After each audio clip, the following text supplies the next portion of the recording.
Welcome viewer.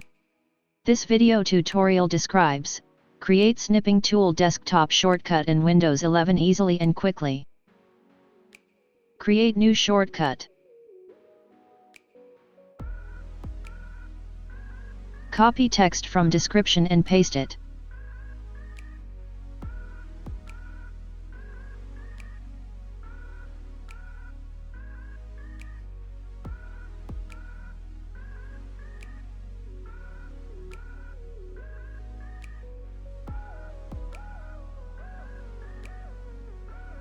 Click Change icon.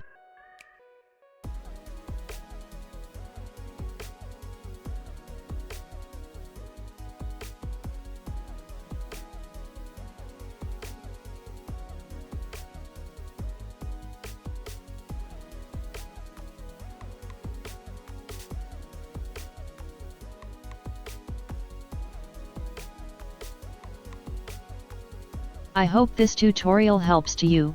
Please like, share and don't forget to subscribe our channel. Thank you very much. See you next video.